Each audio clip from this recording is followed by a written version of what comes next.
Start a business, they said. Stop going office to office, searching for employment. Become your own employer. You too can lift Nigerians out of poverty. The country needs you, they said. So, many did. Young Nigerians started businesses in the hope of a better future. But multiple taxation is threatening to cripple their source of living, especially in the nation's capital. So how can we keep these businesses alive? We search for answers this week on Dateline Abuja.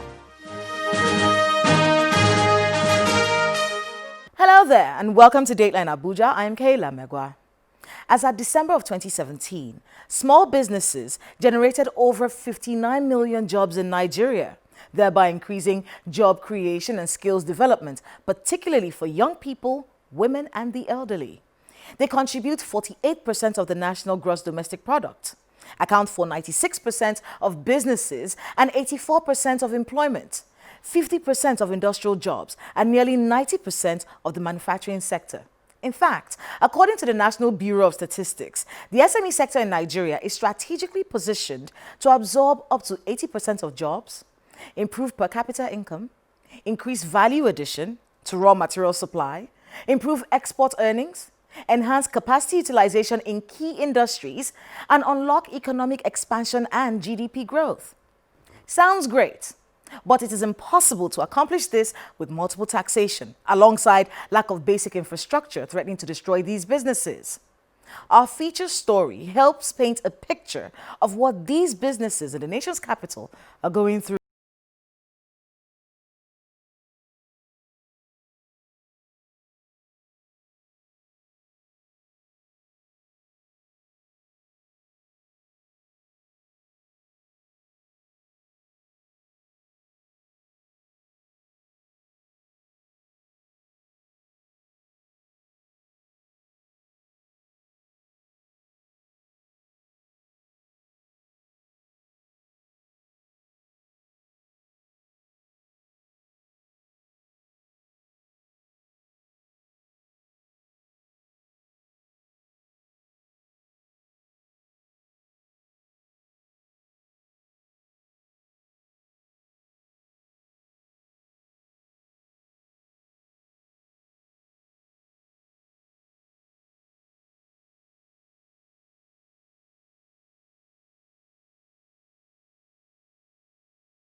In the nation's capital, the Small and Medium Enterprises Development Agency of Nigeria reports that as at 2013, the Federal Capital Territory has over 485,000 small businesses.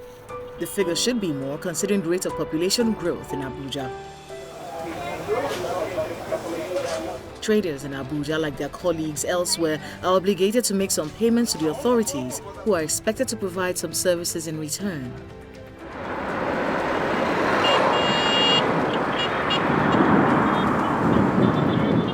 On Abuja's border to Nasarawa State is Nyanya Market, one of the markets that hosts thousands of small businesses in the nation's capital. It is also a source of revenue for the Abuja Municipal Area Council. Here, traders pay some kind of tax to access some infrastructure. Well, we pay taxes to the government. Like the shops we have in Nyanya Market, we pay annually. Some of the shops, the one the government built and had over, we paid 15,000 naira annually for the ground rent. Because the one people started for the scratch, the block and everything, we paid 12,000 naira annually to the government, Abuja Municipal Area Council, AMAC. And the market, as you've seen for yourself, we're expecting that after paying this money, we're supposed to get some benefit back from the government. I want to let you know at this time that we have not getting any benefit for the government for all these things. You go through around the road in Nyanya Market, there's no road, there's no good road Road. If when rain fall here, you won't even notice. You won't come inside this market because the place is messed up. This road to the ending, no road. If rain fall, especially this rain season, we don't enjoy this area. We don't enjoy the area at all because of the road. Everywhere will be very messed up. Even the cars, some people can't come here because of the road, access to road to Nanya Market. People from town, they don't come unless there is maybe in a dry season where they will come, their car will look the way they brought it from their house. So that is why I was there. But nothing, I don't see anything the revenue will pay. If you pay revenue, government is supposed to return it in that particular area. At least access road, the water borehole, and the other things. In this market, we don't even have a single where you can go and fetch water. Unless all this Merua, you go off road and buy water. What we did with the local revenue we generated from this area council abounds all over. You go to Karmu, Soho, in Joa Ward, you have a road asphalted from the main road that enters into the town. Go to Nyanya, okay? There are roads that we personally did. In all the 12 wards, there is no particular ward that you go, you will not see work ongoing in a particular place. Is it road? Is it electricity? Is it water project and whatever? They are ongoing. Even, indeed, people will even be surprised that we don't have money. How are we being able to provide all these services? Is because of this concept of understanding.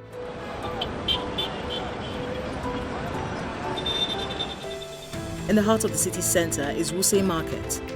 Though more organized, the traders pay ground rent in most cases and service charges, which is meant for cleaning the market and providing security. But the traders say that it's taking a toll on their business.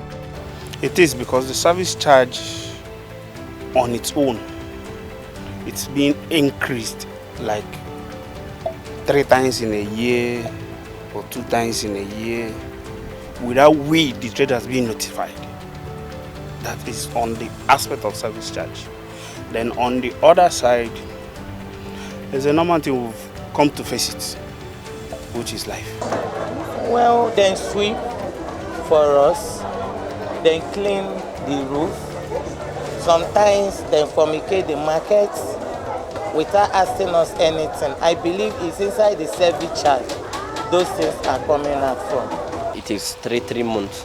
And at times when you it is not like we don't sell, but at times, they will come, maybe they will lock shop and all these things.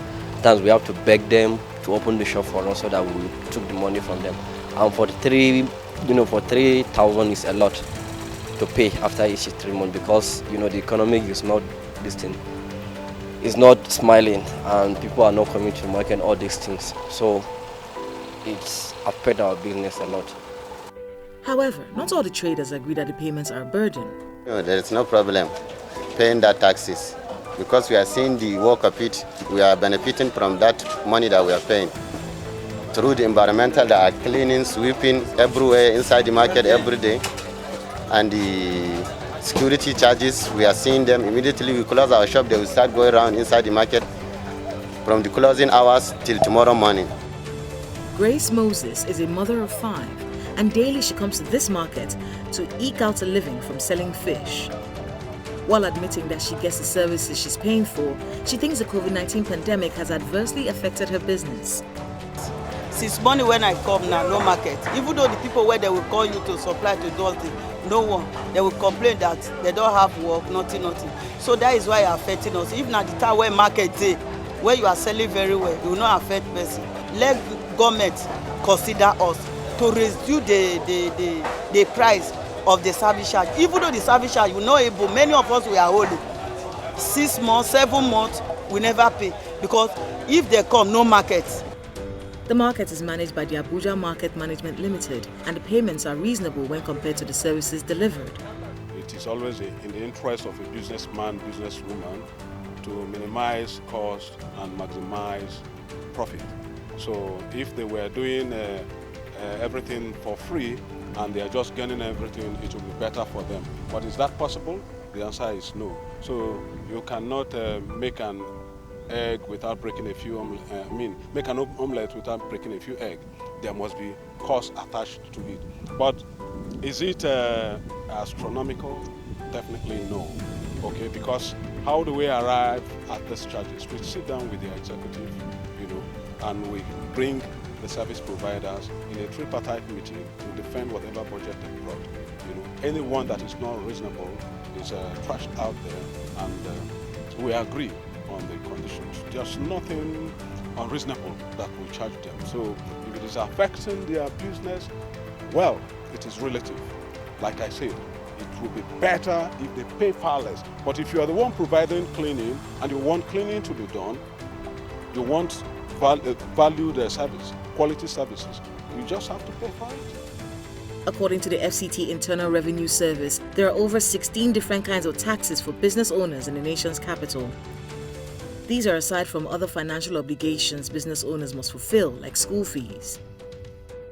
There are too many of them. There are not less than 15 that MSMEs pay, and none of them is less than 100,000 each. So I don't see how any MSME will survive with such number of fees and levies and taxes that they pay.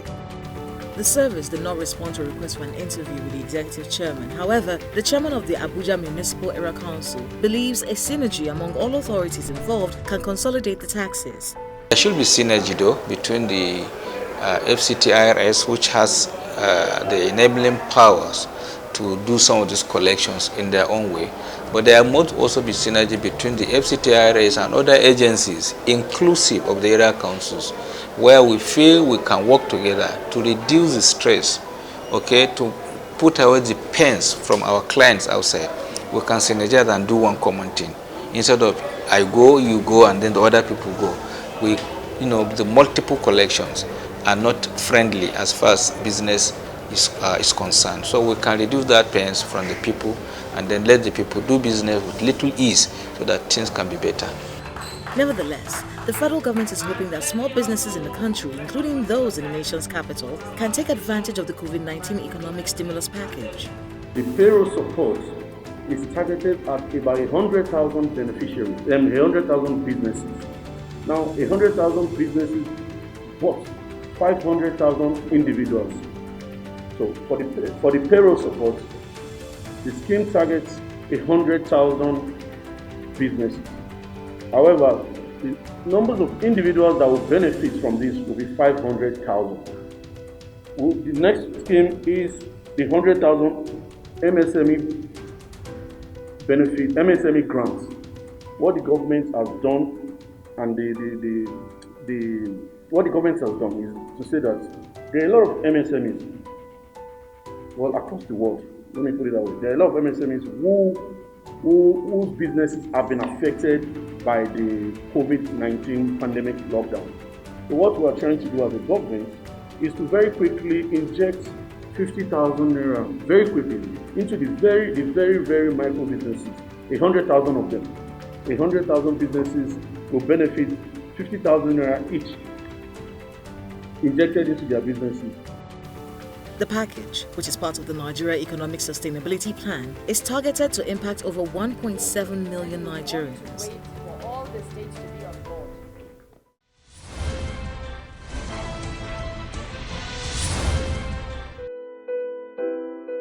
Abuja's cityscape is defined by hills and rocks. If you come to Abuja, you need to see a monolith created by water erosion.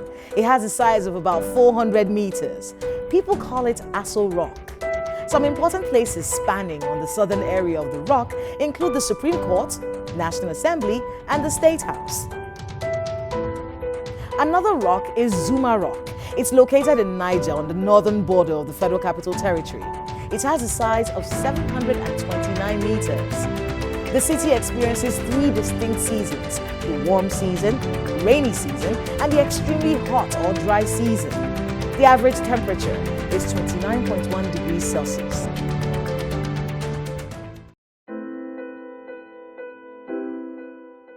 Thanks for staying with us. My guest today is Prince Adetokunbo Kayode, a corporate lawyer, tax expert, and international arbitrator. He was Nigeria's former defense minister, former minister of justice, and former minister of labor. Today, he serves as the president of the Abuja Chamber of Commerce. For him, if the current tax system in the nation's capital continues, these businesses will fold, and the rise in unemployment this will cause will be simultaneous with a rise in crime.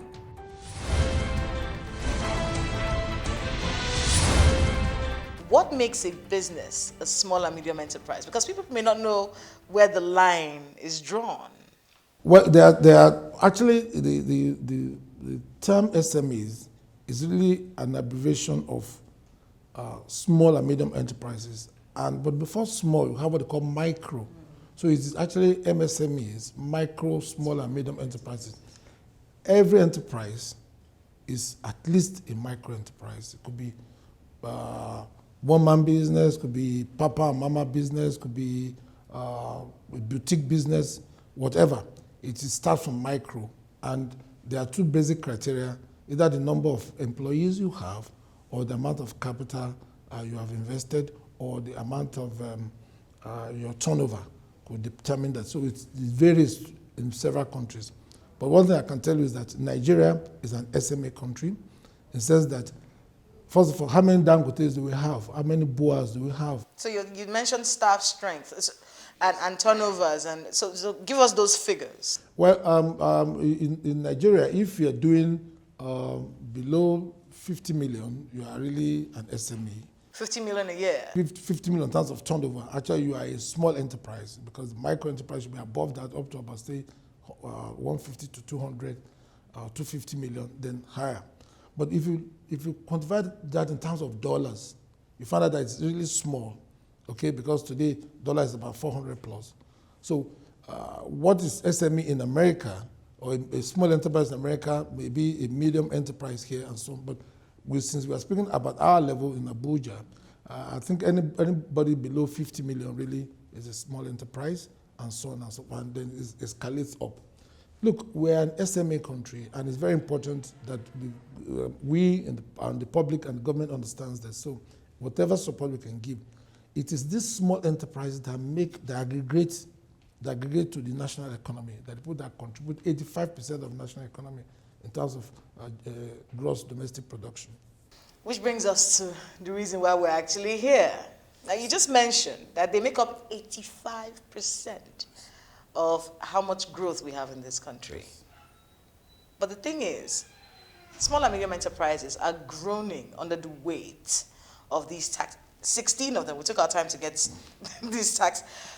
Before I read them out, are these taxes necessary? Well, first of all, taxation is an instrument of government, instrument of empowerment of government, for government to raise revenue. So tax is necessary. Okay, so let's read them out. But the business premise, yes. Business premises registration fee, capital gain tax, this is for individuals alone. There's a development levy, there's a direct assessment, entertainment and event center tax, ground rate, market taxes and levies, naming of street registration fees, pay as you earn, pools, betting and lotteries, gaming and casino taxes. Do we have those in Abuja? Yes, we do. We have all those we have read in Abuja. Pre-operational levy, property tax, right of occupancy fees on land, road taxes, stamp duties on instructions executed by individuals, withholding tax, this is for enterprises and individuals only. And there are more. There's television tax, there's radio tax. I'll ask again, are these fees necessary for small and medium enterprises? Yes, it's important for every person, every enterprise to pay tax. But you see, there's a principle of law that says the power to tax involves the power to destroy. I have absolutely no doubt in my mind. Implementation of this bevy, this array of taxes, destroys the SMEs.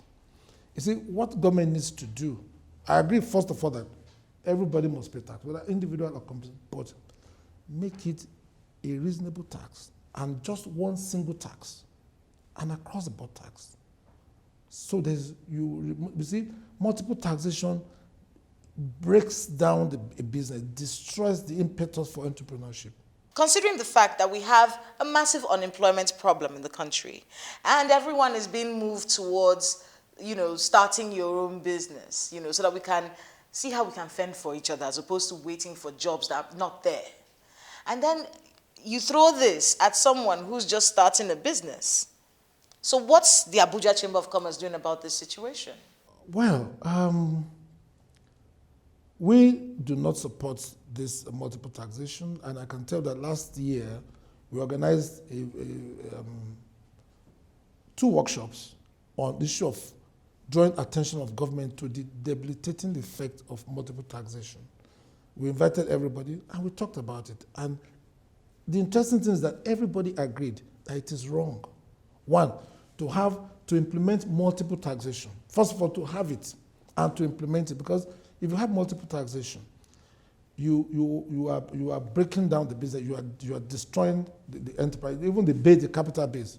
One, two. When you implement it in a way that every day, when you go to work, to go to your shop or your store or your office, somebody is going to pop up from the woodwork asking for one type of money. So you cannot concentrate on your business. So there are two dangerous implications it has. This is the fact that it's taking away your capital and it's also distracting you from your business. And it's a very serious matter, I can tell you.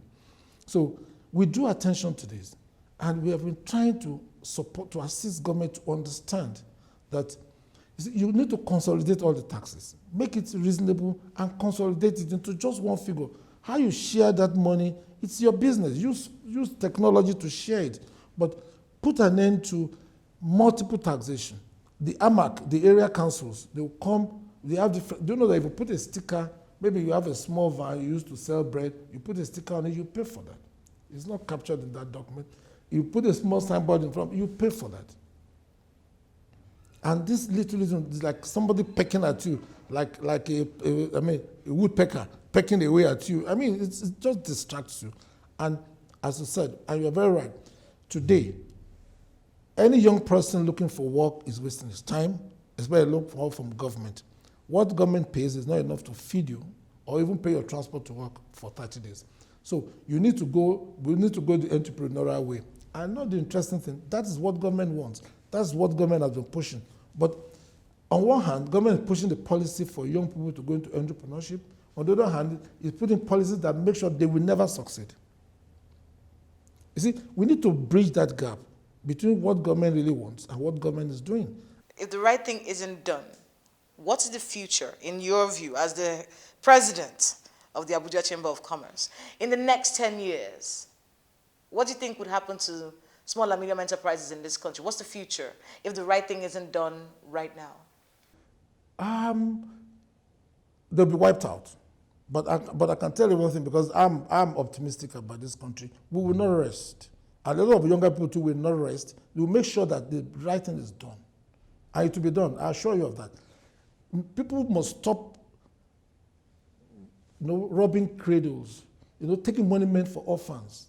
If this money is meant for SMEs, they must be given to SMEs. We will not rest. We will make sure that is done.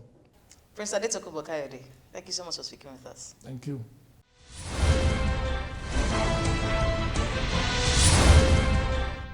We cannot continue to take one step forward and 3 steps backwards. Taxes are necessary for infrastructure development, but what happens when those taxes threaten to destroy the businesses of those who pay them? It is counterintuitive to promote entrepreneurship and at the same time make it impossible for entrepreneurs to thrive. That's this week's episode of Dateline Abuja. We are on Twitter at Dateline Abuja, and we would love to hear more from you through the social media handles on your screen. Remember to let us know the happenings in your neighborhood. Thank you for watching. I'm Kayla Megwa. See you next time.